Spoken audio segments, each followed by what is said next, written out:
What's going on? Welcome to another episode of Matt Talks Hemp. I'm your host, Matt. Freshly back in Massachusetts from a trip to Colorado for NOCO. Very optimistic about the hemp industry going forward, specifically the industrial applications of the plant, the infrastructure, the supply chain. Everything really seems to be coming together now for the fiber and grain side of industrial hemp. So that event was awesome. If you're interested in industrial hemp, learning from the people who are really kind of setting the foundation in the industry, I would highly recommend you attend NOCO next year. In terms of hemp events that I've been to, it's definitely the most consolidated with people who really are making moves in the industry. So highly recommend you check that out if you're interested in learning more about the industry or joining it in some capacity. But for this episode of Matt Talks Hemp, we have a lot of different news headlines. So I'm going to go through them pretty quickly, ranging all the way from more elementary school students consuming cannabis products, all the way to what cannabis is going to look like in the metaverse and everything that could possibly fit in between those two topics. Let's dive into it. To kick this episode off, we have two of the largest cannabis companies in the country now coming together. Cresco Labs has acquired Columbia Care for about $2 billion. They're going to be the largest cannabis company in the country based on revenue, retail store footprint, all of that. When I was at a cannabis packaging company, Columbia Care was my largest account, so they hold a special place in my heart.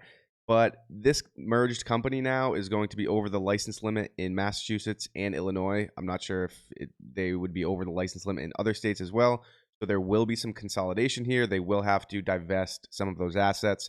So it'll be interesting to see who picks those up in two limited license states like Massachusetts and Illinois. Moving on, we have a quick story headlined, How Taxes Collected from $1.1 billion in Recreational Cannabis Sales Benefit Communities. This is an article out of Michigan. In 2021, I believe, was the first full year of adult use sales in Michigan, and the 10% tax on recreational cannabis raised about $111 million in 2021. And in the fund that they have for tax revenue, there's currently $172 million. So they're distributing about $140 million out of this fund. $42.2 million will be going to municipalities and counties, and then both the School Aid Fund for K-12 education and the Michigan Transportation Fund will each receive $49.3 million. So massive tax revenue benefits to legalizing adult use cannabis. Obviously, we all know that, something I've talked about before, but just cold, hard numbers for everyone to reference and for other states to reference in the future. Up next, we have a story that is no surprise to anyone who consistently listens to these videos. We have children at a Woonsocket Elementary School eating cannabis edibles. This is about 40 minutes away from where I'm living right now in Massachusetts, and it's just another situation of elementary school students getting access to cannabis edibles. So another warning, if you're consuming edibles at home and you have kids, even if they know that they're not supposed to get the edibles, sometimes kids do stuff that they know they're not supposed to do. I think that was a situation here. The kid knew that they were like adult gummies, and they brought them in to give to other students. So if I had a kid, I would not want to be in the situation where my kid gives away some edibles at school to other kids who then have to go to the hospital. It's just kind of not a situation I would ever want to be in. So if you are consuming edibles at home and you have kids, please make sure you're very careful. Moving on, the next four articles are all going to be on the same topic of various states setting up new guidelines around smokable hemp, different cannabinoids, ongoing very hot topic in the cannabis industry. So we have Utah banning smokable hemp and CBD in food, and then they're punting hemp oversight to the federal government. So I think they're the sixth state to say, hey, FDA, we want you to regulate all of the hemp and CBD products that are available in Utah. We don't want to do it. Apparently, Utah is still going to oversee the licensed hemp processors. But in terms of just products that are in the market, they're saying, hey, the feds, why don't you guys handle this for us? This law also does not ban Delta 8. The federal government also is not enforcing any of these like CBD cannabinoid regulations. They're not really raiding convenience stores that are selling random CBD and smokable hemp brands. If you're in Utah, I still think you will be finding hemp products at gas stations based on the wording of this legislation. So moving on to the next topic, we have Texas defending a ban on making smokable hemp products. So I think it was in 2019 or 2020, Texas passed a bill prohibiting smokable hemp. Some hemp companies sued the state. It was later found to be unconstitutional, so it was removed. And now the state is going back to say, hey, we actually want to ban this again. So there's a lot of back and forth here. Seems kind of complicated, but it's just another state that potentially will ban smokable hemp. I know there's a large community that's fighting against this in Texas specifically. So I hope everything works out. But Texas is very opposed to any industry that resembles adult use cannabis. So I think that's where a lot of this is coming from. So not super surprising coming from such a conservative state like Texas. This next article on the same topic is a state bill threatening hemp-derived THC, specifically in Tennessee. And so I read through this article, and it seems like a pretty big hole in this bill that's being reviewed currently. So it says that it would ban the sale or possession of such products that have a THC concentration of more than 0.3% on a dry weight basis, which is already the federal legal limit for such products. So essentially this is saying in the Farm Bill, it only talks about Delta 9. This bill is talking about any cannabinoid.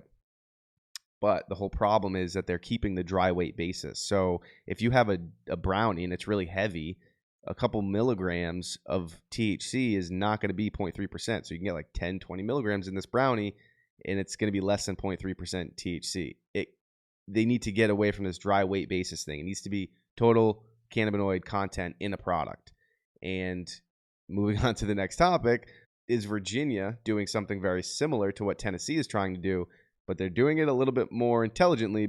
Senate Bill 591, which is actually heading to the governor's desk to be signed, is going to permit only the state's licensed cannabis retailers to sell products containing more than 0.3% or 0.25 milligrams of THC per serving, as well as products containing more than 1 milligram of THC per package.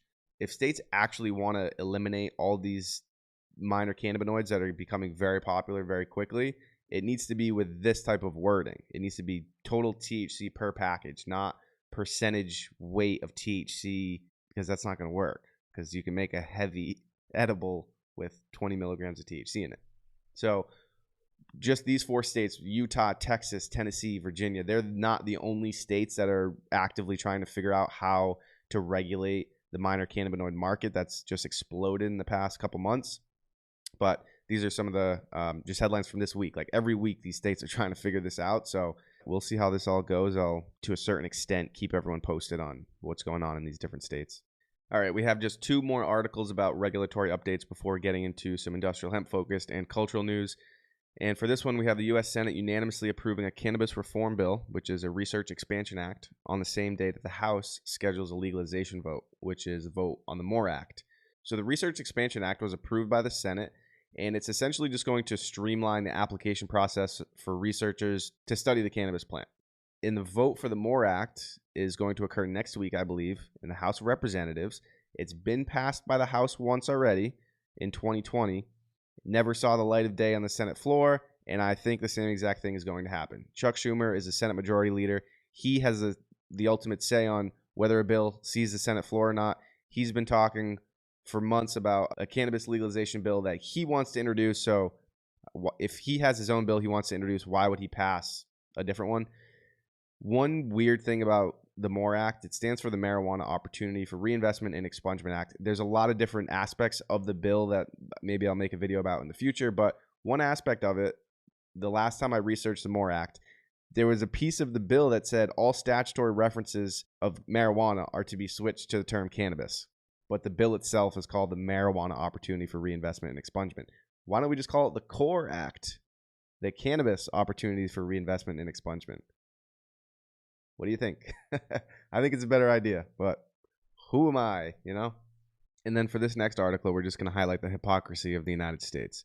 So the article is headlined, Bipartisan Resolution Instructs U.S. to Influence Cannabis Descheduling from UN Treaty. Nancy Mace, the individual who introduced possibly the most progressive cannabis reform bill that has been introduced in history, the States Reform Act, she says many countries would deschedule cannabis and reevaluate how cannabis is classified if the UN did so. Meanwhile, in 2020, the UN voted to remove cannabis from Schedule 4, which is the harshest schedule under the UN. While in the United States, cannabis is still Schedule 1, the harshest schedule here in the US. So I don't understand why we have politicians in the US, when they understand that the UN has a more progressive stance on cannabis than specifically just the US does, they're asking them to go even further and just deschedule the plant while it's still Schedule 1 here in the United States. So let's focus on descheduling in the United States first before we start virtue signaling to all other countries to treat the plant the same way that we do. Kind of backwards like order of operations here, if you ask me. Moving on to the industrial hemp focused news for today's episode, we have International Hemp partnering with Heartland to develop America's industrial hemp supply chain. So International Hemp is a global leader in the production and distribution of certified industrial hemp seed, and Heartland is a company out of Michigan that we've discussed in the past that makes, basically, they make engineered hemp additives for plastic and biocomposite and stuff like that. International Hemp is going to provide Heartland with enough seed to grow at least 5,000 acres of industrial hemp. One of the major things I took away from NOCO is that there's about to be a lot more hemp grown specifically for fiber and grain this coming year. And, we won't really know the impact of this until after the harvest and to see actually what people harvest. But regardless, Heartland planning to plant 5,000 acres for industrial applications. Great to see. Sticking on the topic of industrial hemp, we have Missouri awarding grants to 4 hemp fiber processors. So the maximum award was up to $200,000, and then they required a 25% cash match by the recipient. But we have 4 companies, Midwest Natural Fiber, Tiger Fiber, Hemp Solutions, and Rockwater, all receiving grants.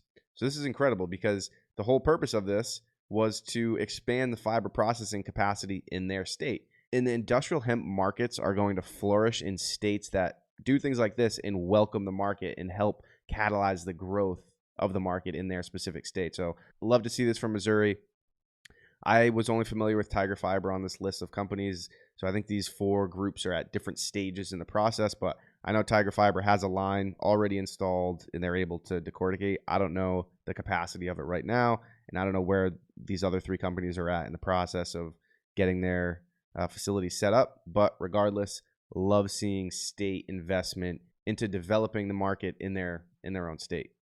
And speaking of funds being allocated to help the industry forward, we have a private and public partnership that has raised $2.5 million to go towards research around industrial hemp.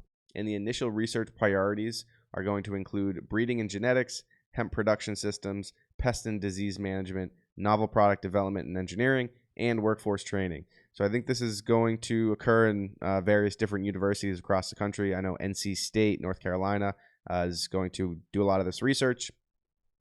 So another important aspect of the industry, we need more money being allocated to just research all of these different topics if we want the industry in the United States to flourish. Moving on to a topic that cannabis consumers all over the country are paying close attention to, we have Denver approving hospitality licenses, allowing people to consume cannabis in some businesses. So essentially, this is a hospitality license. So hotels, restaurants, they're going to be able to apply for this license to have a cannabis consumption area in their establishment. So in the past, private lounges were all over Colorado where you could be a member, go consume your products there. It's actually a similar thing in Massachusetts, and I'm sure in every legal market, there's private lounges because the state entities who govern cannabis markets, social consumption is typically pretty low on the list when they're getting the industry set up. So people take advantage of that by establishing private clubs. A rule last year actually prohibited all those private clubs until they could get this legislation figured out. So they just approved the first license this month. So this stuff should start opening in Colorado soon, and I'm sure you'll start seeing them pop up all over the place. And then on that same topic, we have Michigan's first ever cannabis consumption lounge approved in Hazel Park. So I'm not sure when this is going to open, but Hotbox Social is in Hazel Park, and it's a gathering space for meetings, special events where cannabis can be consumed in a safe and legal environment. So Michigan's moving forward. Massachusetts is talking about what the regulations are going to look like for lounges. Nevada is doing the same. So just as you see bars all over the place, the next 10 years, I think we're going to see a rapid expansion of public consumption cannabis lounges. All right, moving on. This is the second to last article of today's episode. And who would have thought that I would ever reference a news media outlet called E-Wrestling News for a cannabis-related show? But anyway, we have Ric Flair, the Nature Boy, teaming up with Mike Tyson for new cannabis line. So Tyson 2.0 apparently acquired a majority stake of Ric Flair Drip, and their goal is launching a second celebrity cannabis line in its portfolio to further their house of brands. And so Ric Flair, the Nature Boy, limousine riding, jet flying, kiss stealing, wheeling dealing, nature boy, woo, is going to have some of his own cannabis edibles. Yeah, so Ric Flair is an icon when it comes to professional wrestling. It'll be interesting to see the brands that they come up with, because obviously the team at Tyson 2.0, it's a solid team creating these brands. So I'm looking forward to seeing some Ric Flair cannabis products for sure. And last but not least, we have Secret Sesh LA to launch cannabis-powered NFT collection and metaverse community. So Secret Sesh is Southern California's original licensed private cannabis event producer, and they're going to create their own community around an NFT project. This seems to be similar to what Crypto Cannabis Club is doing, where they're partnering with real-life cannabis brands. I mean, Crypto Cannabis Club is partnering with Old Pal and a bunch of other companies as well. These are major cannabis brands that these NFT projects are partnering with. And so Secret Sesh is saying already that Moxie is going to be one of the brands that they partnered with. I'm not super familiar with the industry in California, but Moxie is a brand that I'm familiar with. They're not only in California. This is a large multi-state brand that has a lot of brand recognition. So it's a pretty big partnership to announce out of the gate. Another company they partnered with is Green Wolf. I'm not familiar with them. Access to specific products in the real world based on your affiliation in the metaverse is something that we're starting to see. Like if you're a part of a community, whether it be an NFT or anything else, they're providing legitimate utility to cannabis consumers in the way of special products that are only for them or discounts to products and things like that. So this is definitely not going to stop this trend of cannabis Web3 NFT projects. So I'll continue to just quickly shine a light on them. I don't really know anything about this project, so this is not telling you to go check this out and buy one of these things. But if you are into NFTs and cannabis and you live in California, it seems like you should at least do some research into Secret Sesh, into Crypto Cannabis Club, see if you might be able to get some legitimate benefit from it. All right, that's that. That was a long episode. I wanted to make it a little quicker than that, but when I get talking, sometimes I just can't summarize everything I want to say into just 20 seconds. I need to expand a little bit. But thank you for sticking around. And if you're still watching, I appreciate you. I appreciate everyone who is consuming this content. Greatly appreciate feedback as well. If anyone has any input, if you want to learn a little bit about hemp building, check this video out. And if you want to just listen to the last week's news, check this video out. Until next time, see you later.